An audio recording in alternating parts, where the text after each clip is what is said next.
Hello aspirants, welcome to Civil Rankers. जैसे कि आप सबको पता है कि हमने सीरीज़ स्टार्ट की थी, बट यार मैं आपको बताऊं, ड्यू टू हेल्थ इश्यूज़ 3-4 दिन से काफ़ी फीवर था और काफ़ी ज़्यादा प्रॉब्लम थी हेल्थ की।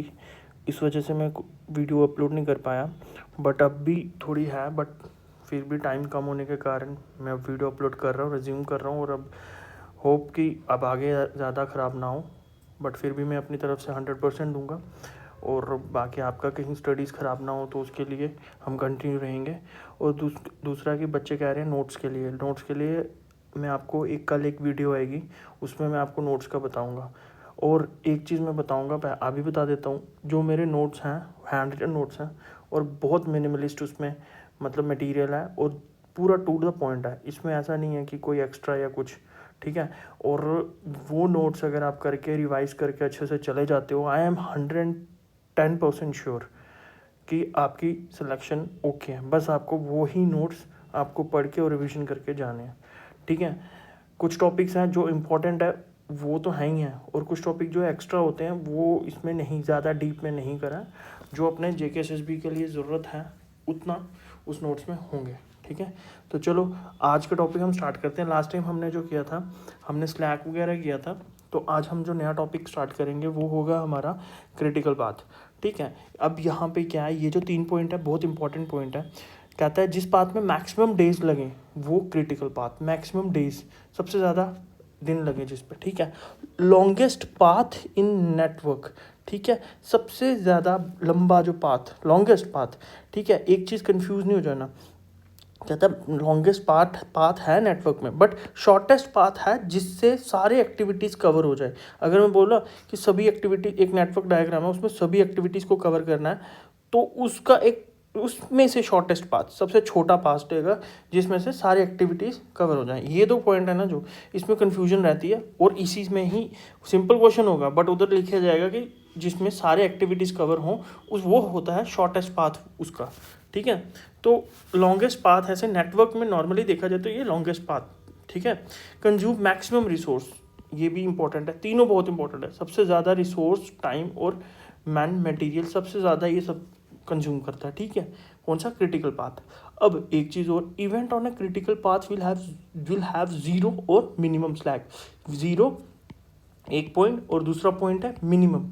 अच्छा, अब क्या है, ये 2 याद रखने हैं। अब क्वेश्चन में कभी कभी आ जाता है, ऑप्शन में जीरो भी दिया होगा, मिनिमम भी दिया होगा, मैक्सिमम भी होगा और नन ऑफ दिस भी दिया होगा। तो आपने आपको कौन सा करना है? आपने क्या करना है? मिनिमम को करना है, ठीक है। जब जीरो और मिनिमम होगा तो मिनिमम वाले को टिक करना है, ये याद रखना है, ठीक है। अब कह रहा है most critical path in the network diagram, ठीक है, हैविंग। अब कहता है मोस्ट क्रिटिकल पाथ जो होगा वो CPM वही होगा, क्या कहते हैं। अब नेक्स्ट आ गया सिंपल, कहता है अगर हमारे 2 पाथ हों जिसमें सेम वैल्यू आ रही हो, जैसे हम निकालते हैं ना, ठीक है ना, वो TE जो होता है, ऑप्टिमिस्टिक पेसिमिस्टिक, वो सारा करके, ठीक है। 2 क्रिटिकल पाथ आ रहे हैं जिसकी वैल्यू हमारे दोनों की सेम आ रही है, ठीक है। अब हमने बताना है इसमें से क्रिटिकल कौन सा होगा।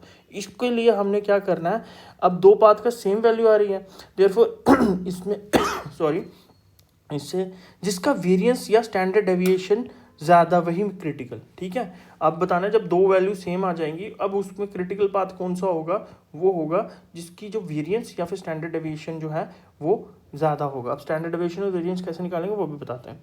ये आ गया स्टैंडर्ड डेविएशन, ठीक है। ये मैंने ऐसे शॉर्ट में लिखा है, याद ध्यान से इसको देख लेना एक बार। और जो मैं आज टॉपिक करा रहा हूँ ना, जितना भी आज टॉपिक रहूँगा, बहुत इंपॉर्टेंट टॉपिक है पूरे CPM के अकॉर्डिंग, मतलब CPM सॉरी कंस्ट्रक्शन मैनेजमेंट के अगर पॉइंट ऑफ व्यू से देखें तो बहुत इंपॉर्टेंट है। और हमेशा इसमें से क्वेश्चन बनते ही हैं, 2-3 क्वेश्चन बनते हैं, ठीक है। तो इसको ध्यान से कर लेना, बहुत ही ध्यान से।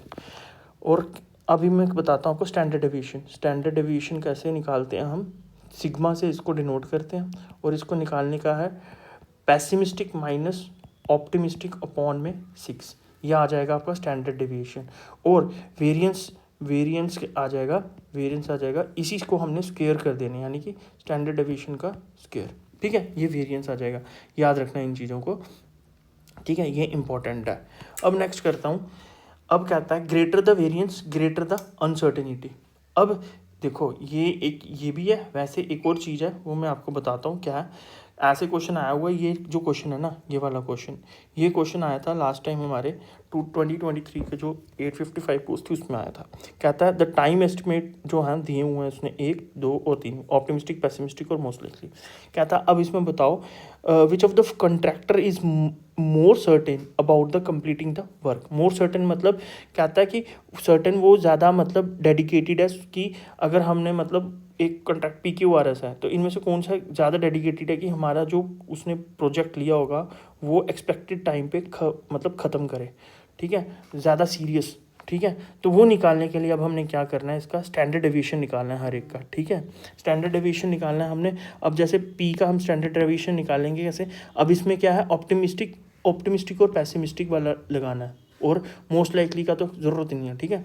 तो ऑप्टिमिस्टिक ये है और पेसिमिस्टिक ये है, तो पेसिमिस्टिक 13 - 5 अपॉन में 6, तो क्या आ जाएगा 13 में से जो भी आपका वैल्यू आ जाएगी तो ये आपने वैल्यू निकालनी है, ठीक है। इसमें से सबकी वैल्यू निकाल ली।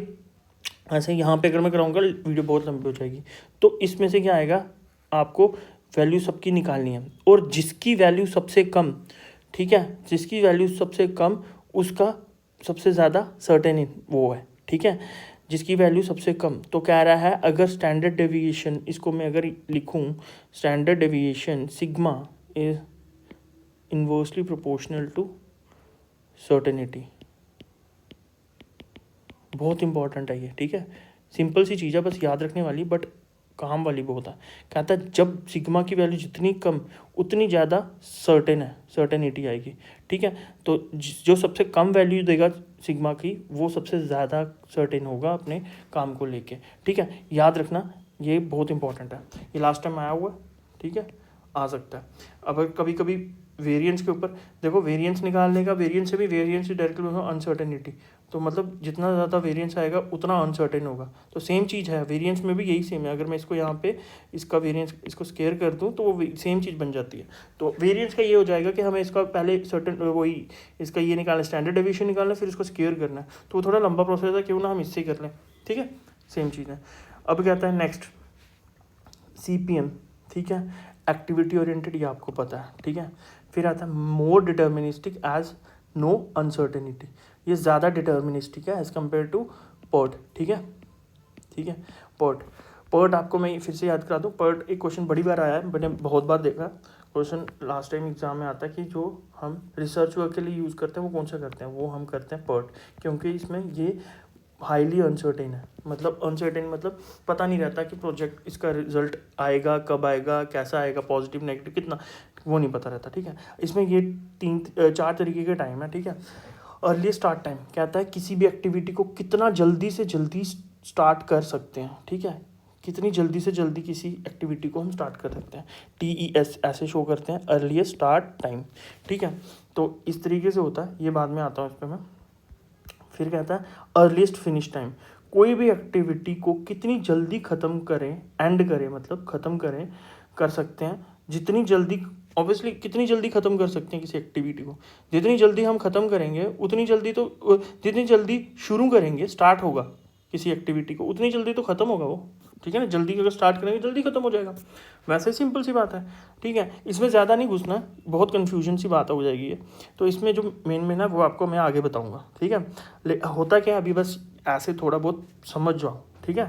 कहता है लेटेस्ट स्टार्ट टाइम, कहता है कोई भी एक्टिविटी को कितनी लेट स्टार्ट करेंगे कि उसकी कंप्लीशन टाइम पर इफेक्ट ना पड़े, लेट, ठीक है ना। लेटेस्ट के लिए लेट याद रखना है। तो किसी भी एक्टिविटी को कितनी लेटेस्ट स्टार्ट, मतलब लेट स्टार्ट करें कि अगर मान लो कि मेरे को 30, ठीक है, 30 जून को ख़त्म करना है कोई प्रोजेक्ट, तो मैं उसको कितनी लेट से लेट स्टार्ट करूं, 1 से लेकर 30 का टाइम है।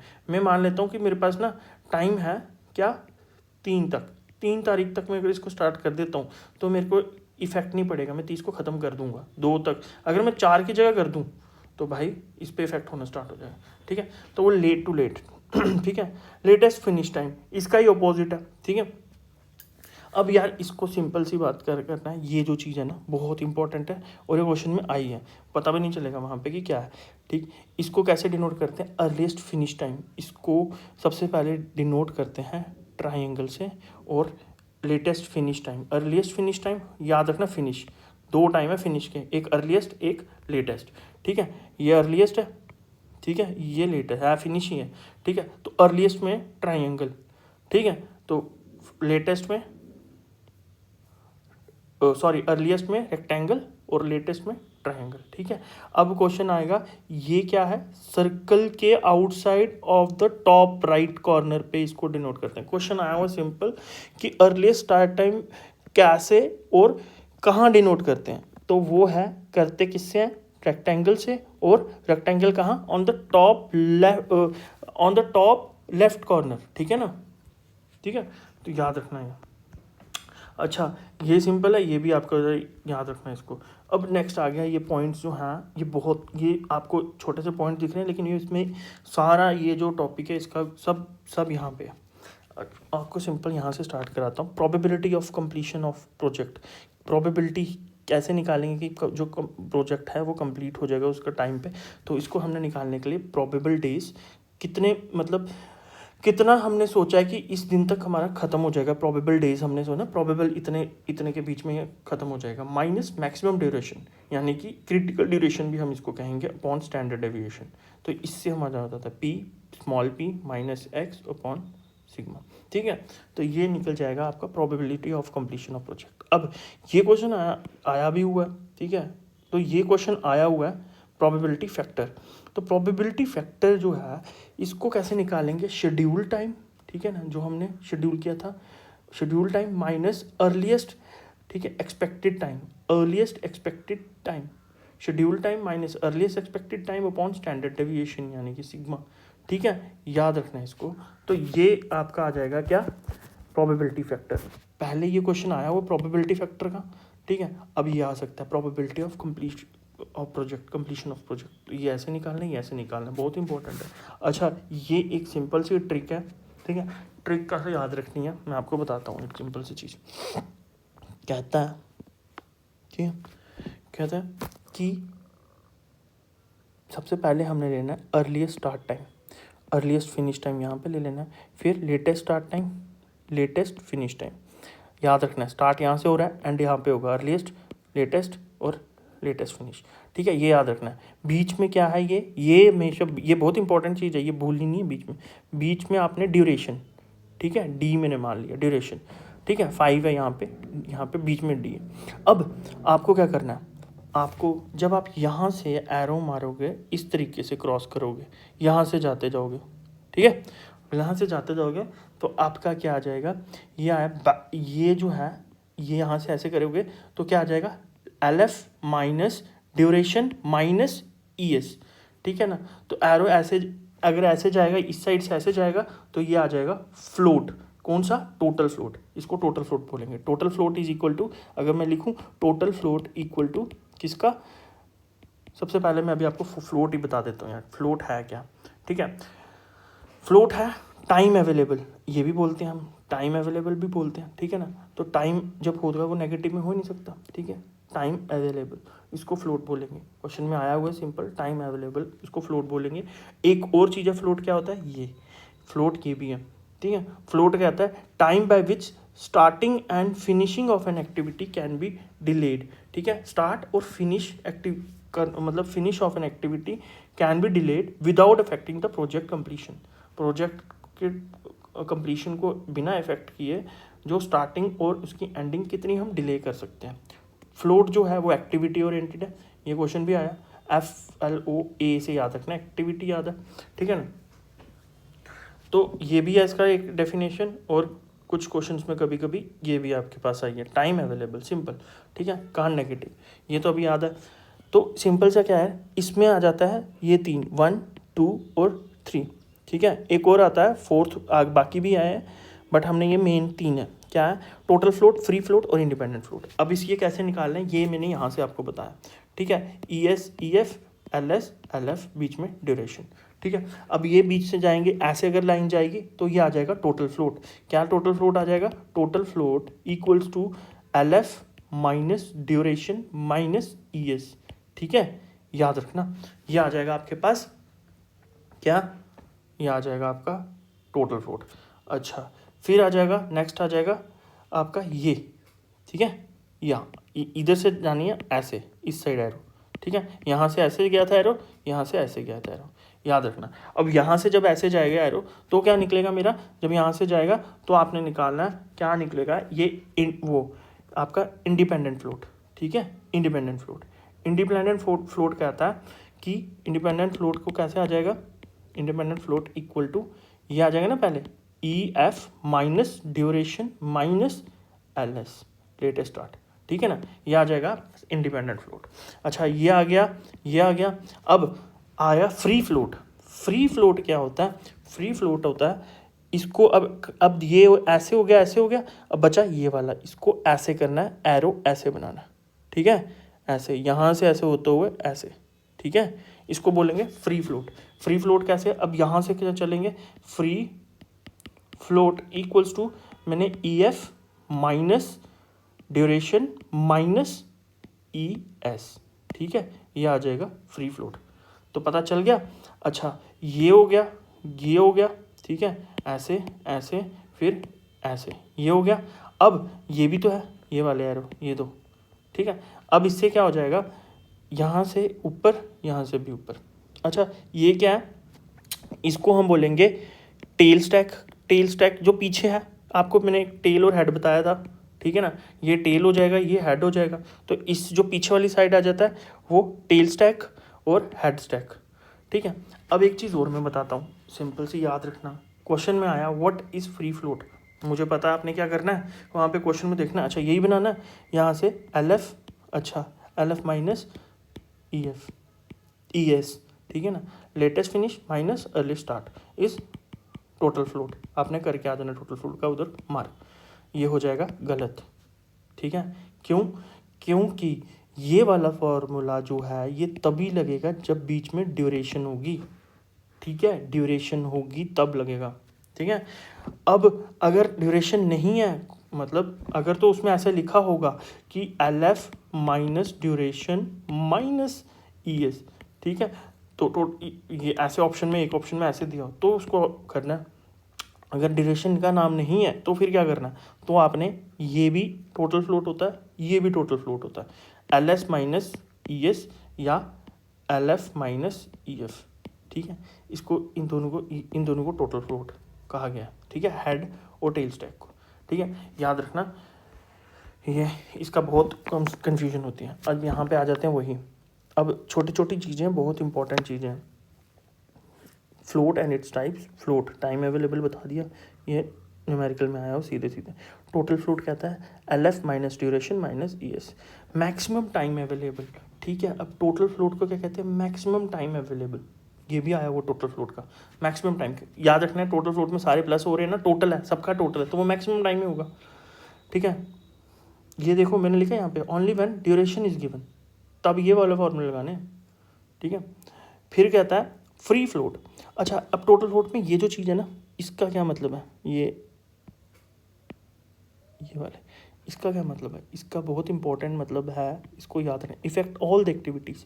ये क्या करता है, टोटल फ्लोट सारी एक्टिविटीज़ को इफेक्ट करता है, ठीक है, याद रखना, to effect all the activities. अच्छा फ्री फ्लोट क्या है, ई एफ माइनस में ड्यूरेशन माइनस में ई एस, तो additional time available, free float, free है ना, एक्स्ट्रा, तो एक्स्ट्रा एडिशनल फ्री, ठीक है ना, याद रखना है, free is extra, extra is additional time available. अच्छा उसके बाद कहता है ये चीज़ें याद रखनी, ये सारी जो लिखी है ना मैंने, ये सब उसमें है आपके, इसे क्या कहते हैं, क्वेश्चंस में आई हुई है। कहता है do not effect free float, do not effect succeeding activity, effect only preceding activity, पीछे वाली एक्टिविटी को इफेक्ट करता है। अच्छा इसका तरीका कैसे है इसको याद रखने का, इसको याद रखने का एक तरीका है, क्या सिंपल तरीका इसको याद रखने का, कैसे चलता है, ऐसे चलता है ना ये इस साइड की तरफ, तो यहाँ से ये इसको ख़राब करते आता है, किसको, पीछे वाले को, तो किसको इफेक्ट करता है ये, इफेक्ट ओनली प्रीसीडिंग एक्टिविटी, ये लिखो पीछे वाली एक्टिविटी को, do not effect succeeding activity, ठीक है, ये मैंने यहाँ पे बनाया हुआ है, ऐसे चल रहा है ना, तो इसको इफेक्ट करके आता है, इसको इफेक्ट नहीं करता, ठीक है, तो याद रखना है without effecting E S T, ठीक है, ये भी आप रख सकते हो।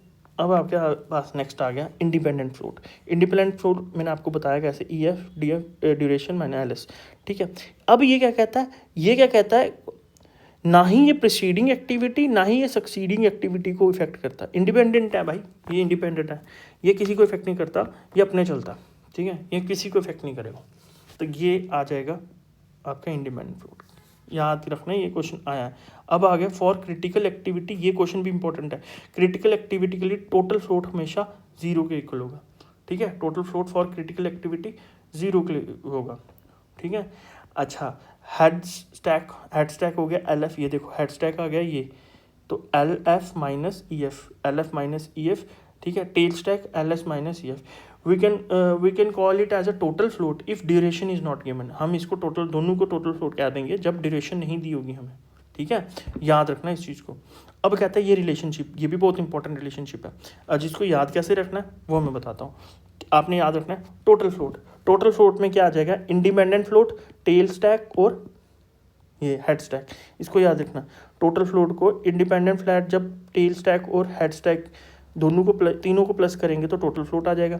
अच्छा, अब याद रखना ऐसे ही सीरीज में टेल और हेड, पहले टेल आएगा फिर हेड आएगा और इंडिपेंडेंट, और इन दोनों को जब प्लस करेंगे तो हमारे पास फ्री फ्लोट आ जाएगा, ठीक है, फ्री फ्लोट आ जाएगा, ठीक है। अब यहाँ से ये अगर याद होगा तो आपको अगर सिंपल कोई पूछे कि सबसे बड़ा कौन सा होता है तो ऑब्वियसली टोटल फ्लोट सबसे बड़ा होगा, वो तो आपको याद रहेगा, टोटल है, ठीक है। बट फ्री फ्लोट ज़्यादा कि इंडिपेंडेंट फ्लोट ज़्यादा, उसको याद रखने के लिए आपको कैसे आ जाएगा, आपको यही चीज़ें याद आएंगी, ठीक है ना। फ्री फ्लोट ऑब्वियसली ज़्यादा होगा क्योंकि इसमें इंडिपेंडेंट फ्लोट प्लस टेल है, ठीक है ना। तो free float is equal to, आपको पता है फ्री फ्लोट इज इंडिपेंडेंट और टेल, तो इसका इससे तो बड़ा ही होगा ना, ये इसमें प्लस हो रहा है कुछ, तो आपने कहना कि इसमें आ जाएगा कि आपका क्या हो जाएगा, टेल स्टैक और इंडिपेंडेंट फ्लोट का प्लस होता है फ्री फ्लोट, तो ये आपका आ जाएगा आपका फ्री फ्लोट, फिर उसके बाद आएगा इंडिपेंडेंट फ्लोट। तो ये एक सीरीज़ है, ठीक है ना, सबसे बड़ा आएगा टोटल, फिर फ्री, फिर इंडिपेंडेंट, ठीक है। ठीक, ये भी चीज़ें हैं, इसको भी याद रखना, ये मैंने थोड़ी सी ज़्यादा कंजस्टेड सी बनाई है, ठीक है। इसमें क्या है, इफ़, यहाँ पे इफ़ टोटल फ्लोट, अगर टोटल फ्लोट जो है वो पॉजिटिव आ रहा है तो सब क्रिटिकल और non critical activity, if negative आ रहा है तो सुपर क्रिटिकल एक्टिविटी, अगर एक 0 आ रहा है तो क्रिटिकल एक्टिविटी, ठीक है। तो ये याद रखना, वैसे ही स्लैक के लिए। अब कहता है इसको यहाँ एक्टिविटी प्लस, इसको रहने दो, इसको यहाँ दो, ये वही है, ये मैंने पहले करा था, ये शायद आप लोगों को पता होगा, बट इसका इससे ज़्यादा वो ऊपर वाला ज़्यादा सही लगा मुझे, तो मैं वही कर रहा, ठीक है। तो टोटल फ्लोट आपका ये मैंने बता दिया, ये देखो टोटल फ्लोट का maximum time available minus activity time required, तो ठीक है, इसको यहाँ से भी कर सकते हो। अब ये चीज़ इंटरफेयरिंग फ्लोट, ये ऊपर नहीं है, इसको याद रखना, total float minus free float, total float और फ्री फ्लोट को माइनस करेंगे तो इंटरफेयरिंग फ्लोट, ठीक है, इंटरफेयरिंग फ्लोट आ जाएगा। अच्छा, इफ़ टोटल फ्लोट इज़ 0, अगर टोटल फ्लोट 0 है, द फ्री फ्लोट, ठीक है, जब टोटल फ्लोट 0 है, the free float and independent float, ये क्या है, ये दोनों 0 होंगे, फ्री फ्लोट और इंडिपेंडेंट फ्लोट दोनों 0 होंगे, ठीक है, जब टोटल फ्लोट 0 है, ठीक है, याद रखना ये होने ही चाहिए, ठीक है।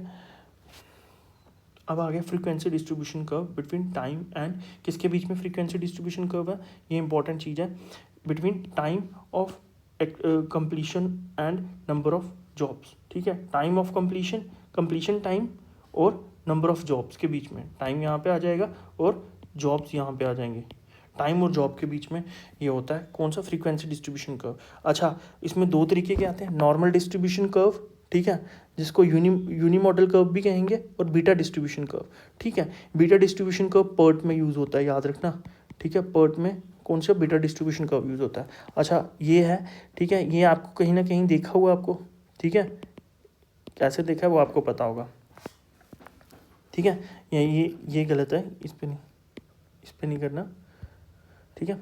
अब आप कहता है हैव सेम टाइम इंटरवल, इसमें भी यहाँ नॉर्मल डिस्ट्रीब्यूशन कर्व ये आ गई, यहाँ पूरे प्रोजेक्ट का कर्व बताता है, ठीक है, ये पूरे प्रोजेक्ट के लिए यूज़ होता है, फुल प्रोजेक्ट के लिए, ये क्या आ गया, एक सिंगल एक्टिविटीज़ के लिए यूज़ होगा, ठीक है, हर एक सिंगल एक्टिविटीज़ का बिहेवियर बताता है, ठीक है, ये स्क्यूड होता है, इस टाइप का हो जाएगा, इस टाइप का हो जाएगा, ठीक है, आपको ज़्यादा दिमाग नहीं लगाना, आपको बस याद रखना है कि बीटा डिस्ट्रीब्यूशन कर्व किसके लिए होता है, ये सिंगल एक्टिविटीज़ के लिए होता है, ये पूरे प्रोजेक्ट के लिए होता है। Area under the beta distribution curve divided in 2 equal part by expected time, आ गया आपको, है ना।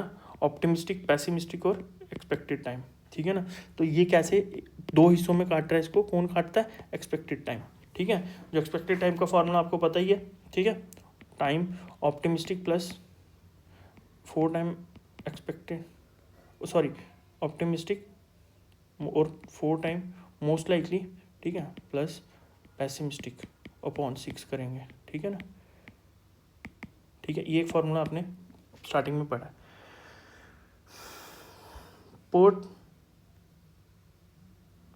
पोर्ट नॉर्मल डिस्ट्रीब्यूशन फॉलो करता, पर उसमें एक्टिविटीज़ जो हैं उसकी एक्टिविटीज बीटा डिस्ट्रीब्यूशन करती, ठीक है। अब आ गया क्रैशिंग। क्रैशिंग क्या आता है, क्रैशिंग, अपडेटिंग और रिसोर्स एलोकेशन, ठीक है। ये चीज़ें हम छोड़ देते हैं, तो ये आपको नेक्स्ट लेक्चर में करा दूंगा क्या होता है क्रैशिंग, अपडेटिंग और रिसोर्स एलोकेशन, ठीक है। तो आप बस अभी पढ़ाई को थोड़ा